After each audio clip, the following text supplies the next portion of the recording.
On this video, we're going to be looking at public, private and mixed goods.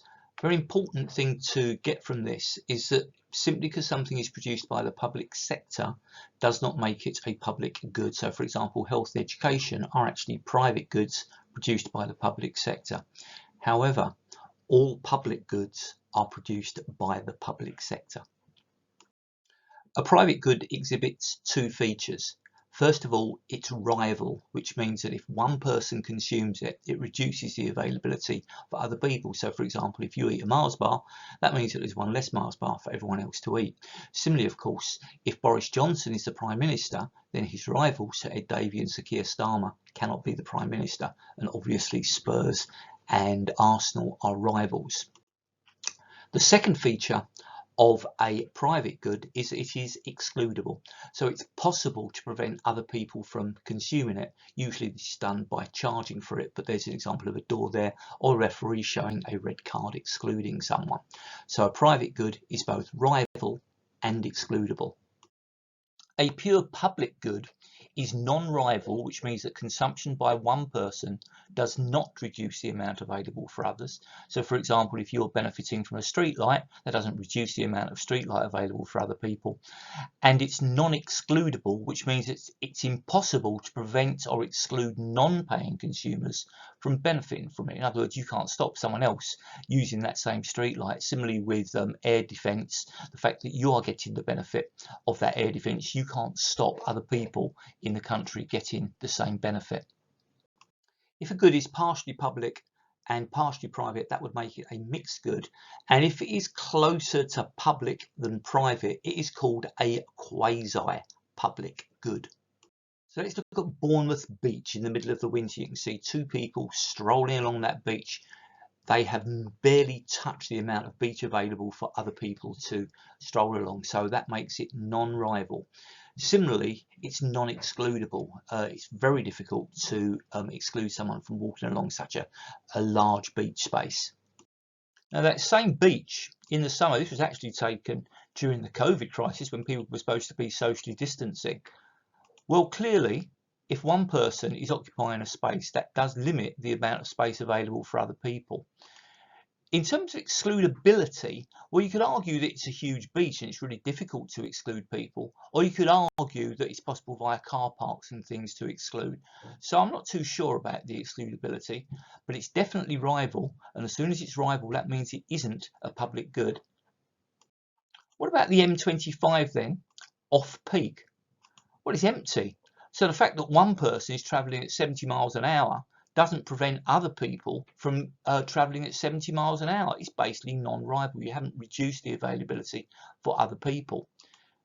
However, it is excludable because there are relatively few entrances onto the M25 and it's possible to charge for people to getting onto them. There are some chargeable motorways in the UK, for example, bits of the M6, and on the continent, charging at those entry points is very, very, very common. So the fact that we don't do it doesn't mean that it's not excludable. It is excludable. Well, this is the same stretch of road during the rush hour. Clearly, it's rival. The fact that one person is taking up a space is reducing the amount of space for other people, and is of course is still excludable for the same reason as it was before. So during the rush hour, it's a private good. Well, what about public libraries? They are provided by the public sector. Anyone can join one, and anyone can borrow books, CDs or DVDs, use the reference sections and computer facilities. However, it's clearly excludable. There's a door there, and if, say, they were to charge 1p to borrow a book, people would still want to borrow. So the fact that they don't charge doesn't mean that a charge could not be imposed.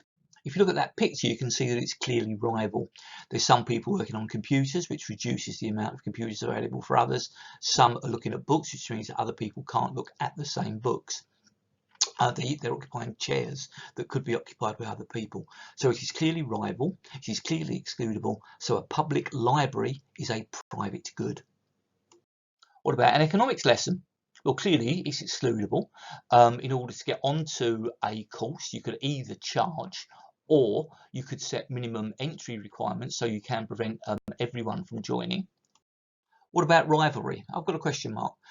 Most classes are limited in size, which would make it rival. However, if a teacher is speaking, delivering a lecture from the front, the fact that one person is benefiting from that lecture doesn't reduce the amount of benefit that anyone else can get. Now, when a teacher is doing one-to-one work, then it is rival, because the fact that they are with one student reduces the amount available for other students. So either it's a private good, if you regard it as being rival and excludable with one-to-one work, or it's a mixed good when you're doing class teaching. It's closer to being a private good than it is to being a mixed good. What about this video? Well, I don't charge for it because I put it on YouTube. However, it is possible to charge for it. For example, we could hide it behind a paywall. However, it's non-rival. The fact that you are listening to it doesn't reduce the amount available for other people to listen to. So that makes this video a pure mixed good. One particular thing that public goods suffer from is the free rider problem if they were to be provided in the free market. So imagine that you're a shipping magnate and you discover that your ships constantly crash into reefs. You can see there an example of a ship that's hit a reef that incurred $18 million worth of damage. Now, you know that a lighthouse would produce this these days, sat-nav systems, but let's pretend that lighthouses work. So the question is, would you build one?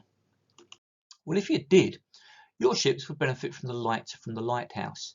However, the fact that your ships are benefiting from it does not reduce the amount of light available for ships owned by rival companies. It is non-rival.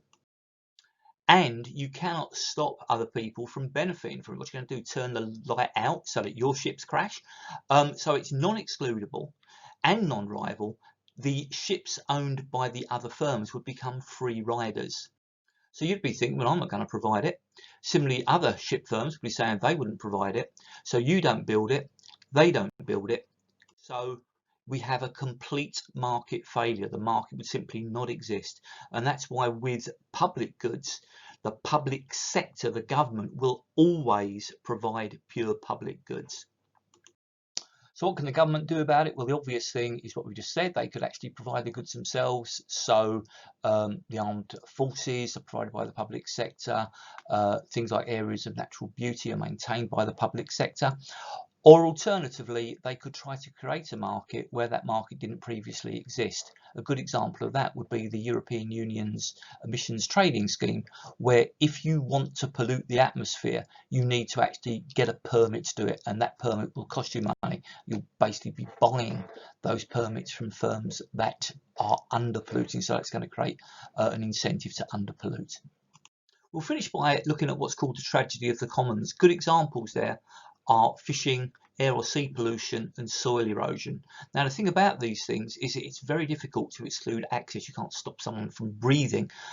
Similarly, the oceans are so vast, it's very difficult to stop people getting in there and fishing from there. The problem is that these things are not very rival in the short run. So the fact that you might be polluting the atmosphere a little bit doesn't really reduce the amount of good air available, say, for your neighbours or whatever. Similarly, if you fish, if you've got millions of fish in the sea, the fact that you are taking up a few doesn't really reduce in any significant extent the amount available for other people. If you're polluting the sea, well, the sea's so vast, it's not going to have that big an impact. However, if everyone thinks that way, then in the long run, you're going to have overfishing, you're going to have a large amount of soil erosion, and the seas are going to get filled with plastic and poo and other such things. And the air, of course, will deteriorate quite sharply. So because we treat those things as if they were a public good, and in the long run they aren't, that's where we get a lot of problems with the environment.